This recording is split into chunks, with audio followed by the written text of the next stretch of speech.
जय श्री कृष्णा फ्रेंड्स, राधे राधे। जैसा कि आप सभी जानते हैं, अभी एक एकादशी का वीडियो हम पहले दे चुके हैं आपको, और अभी एक एकादशी का और आपको वीडियो बना के दे रहे हैं जिसमें आप सबको थोड़ा और अच्छे से जानकारी हो जाए, थोड़ा और उसके लिए आपको मन में भक्ति भाव आ जाए, तो इसलिए बता रहे थे। दूसरा एक बात और कहनी थी, किसी ने हमसे कहा कि आप जो भी बोलती हैं इसमें वीडियो में, वो दूसरे का फ़ोटो लगा के बोलती हैं, कृष्ण भगवान का, और किसी का खुद का फेस क्यों नहीं दिखाती हैं।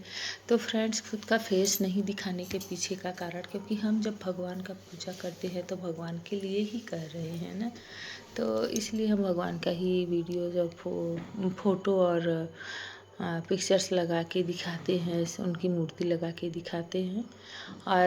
और भी कहना था उनका कि आप जो भी बोलती हैं, पढ़ के बोलती हैं, तो मैं बता दूं, मैं ही नहीं, जितने लोग होंगे सब पढ़ के ही बताते हैं, चाहे वो जितने बड़े पंडित पुजारी होंगे या जितने बड़े वक्ता होंगे, सब पढ़ के ही बताते हैं। और ऐसे कोई नहीं बता सकता है, ऐसा कोई ज्ञानी नहीं है। हाँ, थोड़ा बहुत ज्ञान सबको है, सभी अपनी मन से कुछ बताते हैं, और मैं भी पढ़ के ही बताती हूँ। मेरे पास ऐसा कोई ये नहीं है कि मैं बहुत बड़ी ज्ञानी हूँ, और पढ़ के ही बताती हूँ। हाँ, प्रभु ने हम पर ये कृपा बरसाई है कि हमें अपनी भक्ति दिए हैं, और अपनी भक्ति ऐसे ही हम पे बरसाते रहें, इस बात के लिए हम प्रभु से हमेशा प्रार्थना करते रहेंगे और करते रहे हैं।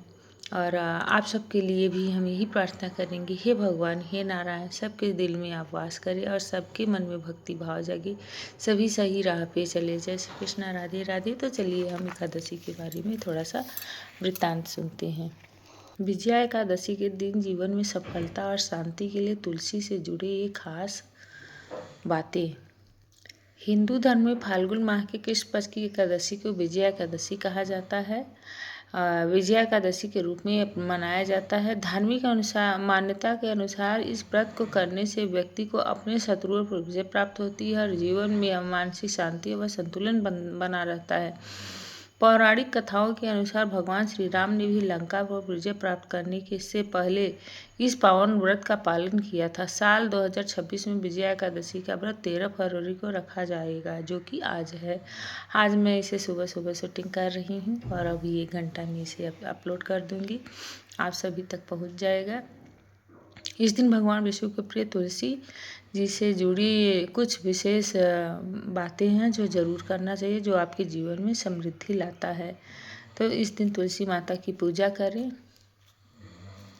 तुलसी माता के आशीर्वाद से घर में सुख समृद्धि का आगमन होता है। सब लोग अपने घर में तुलसी ज़रूर लगाइए, क्योंकि तुलसी जो है वो माँ हमारे प्रभु श्री भगवान जी के श्री हरि के हृदय में निवास करती हैं। तो विजया एकादशी के दिन तुलसी पूजन के विशेष महत्व। शाम के समय तुलसी के पास घी का दीपक जलाना अत्यंत लाभदायी माना जाता है। मान्यता है कि ऐसा करने से घर की नकारात्मक ऊर्जा का नाश होता है और परिवार में शांति बनी रहती है। भगवान विष्णु की पूजा के दौरान अर्पित किए जाने वाले भोग तुलसी दल पत्ते और जरूर शामिल करें, क्योंकि बिना तुलसी के श्रीहरि पूजा अधूरी मानी जाती है। तुलसी के पौधे के 7 या 11 बार परिक्रमा करते हुए अपनी मनोकामना मांगना, मंत्रों का जाप करना। पूजा के साथ साथ एकादशी के दिन तुलसी से जुड़े कुछ जरूरी नियम पालन करना भी अनिवार्य है। धार्मिक दृष्टि से एकादशी की तिथि पर तुलसी के पौधे में जल अर्पित करना नहीं चाहिए। ऐसा कहते हैं तुलसी में जल अर्पित नहीं करना चाहिए, लेकिन ऐसा भी आप अपने मन में भाव रख के चलिए कि हम तुलसी जी का स्नान करा रहे हैं, क्योंकि सामने गर्मी आ रही है। अगर हम तुलसी में जल नहीं डालेंगे तो तुलसी को सूखने का भय रहता है। साथ ही तुलसी के आसपास स्वच्छता रखने की विशेष व्यवस्था रखनी चाहिए। जूते चप्पल आदि वहाँ नहीं रखें, कूड़ा कचरा ना रखें। इन सरल उपायों से आपके जीवन में भक्ति भाव उपजेगा और बढ़ेगा। विजया एकादशी में भगवान विष्णु और माता लक्ष्मी के विशेष कृपा प्राप्त होगी, जो कि आज शुक्रवार भी है और विजया एकादशी का दिन है। एकादशी तिथि का आरंभ 12 फरवरी 2026 में 12:22 से हो गया है। एकादशी तिथि पूर्ण होगी 13 फरवरी 2026 दोपहर में 2:25 पर। तो 12 फरवरी 2026 है।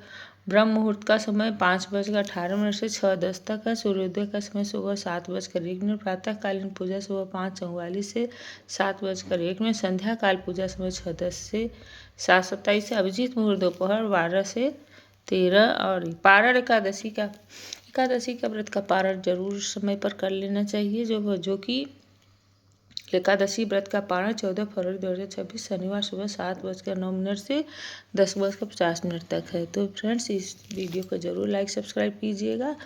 और मेरे द्वारा कहे किसी भी बात से अगर आपको मन में किसी तरह से दुख तकलीफ हुआ हो, कोई बात अच्छी ना लगी हो, उसके लिए हम पूरी तरह से क्षमा प्रार्थी हैं। और आप सभी के हृदय में परमात्मा निवास करते हैं। उन सबके जितने भी हमारे अनुयायी हैं, भगवान हमसे जुड़े हैं भक्त हैं, सभी को हम नमन करते हैं। सभी के हृदय में परमात्मा को हम प्रणाम करते हैं। जय श्री कृष्णा। राधे राधे।